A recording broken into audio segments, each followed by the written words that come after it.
श्रावणात डब्यासाठी कोणती भाजी करायची हा सगळ्याच गृहिणींना पडलेला प्रश्न आहे।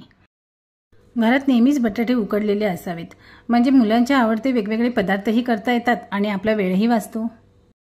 त्यासाठी आज आपण करूया बहुतेकांची आवडती भाजी, त्याचबरोबर घरात वर्षभर उपलब्ध असलेल्या बटाट्याची भाजी।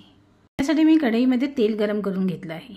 तेल गरम झाल्यावर राई, जिरं, कढीपत्ता, किसलेला लसूण आणि आलं, कोथिंबीर आणि हिरव्या मिरच्या आवडीप्रमाणे टाकून घेतलेल्या आहेत। फोडणीमध्ये कोथिंबीर टाकली की भाजीचा स्वाद वाढतो। त्याचबरोबर आलं आणि लसूण ही किसून किंवा ठेचूनच टाकावा। मी मिरची ही मधून कापून मोठे तुकडे ठेवलेले आहेत, त्यामुळे भाजीला तिखटपणाही येईल आणि खाताना मुलांच्या तोंडातही येणार नाही। अशा छोटे छोटे टिप्स लक्षात घेऊन कोणतीही भाजी केली की भाजीचा स्वाद वाढतोच।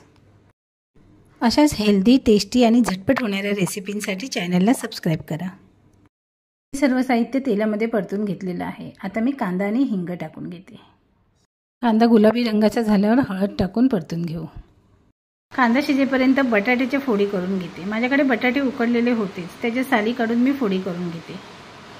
कापलेल्या बटाट्याच्या फोडी आता कढईमध्ये टाकून घेऊ आणि परतून घेऊ। आता हे सर्व मिश्रण एकजीव करून घेऊया। भाजीमध्ये अर्धा चमचा साखर आणि चवीनुसार मीठ टाकून मिक्स करून घेते। ही भाजी तुम्ही वरण भाताबरोबर, चपातीबरोबर, पुरीबरोबर कशाबरोबरही खाऊ शकता। लहानपणी तर पिकनिकला जाताना पुरी आणि बटाट्याची भाजी हे ठरलेलंच असायचं। तुम्हालाही आली ना शाळेतल्या पिकनिकची आठवण? अशा बऱ्याचशा गोष्टींबरोबर आपल्या आठवणी जोडलेल्या असतात। आता ही भाजी झालेली आहे। वरून कोथिंबीर पेरूया आणि अगदी बारीक गॅस करून 2 मिनिटांसाठी वाफवून घेऊ। त्यामुळे कोथिंबीरीचा स्वाद भाजीत उतरतो आणि भाजी टेस्टीच लागते। हा व्हिडिओ तुम्हाला आवडला असेल तर लाईक करा आणि चॅनलला सबस्क्राईब करा।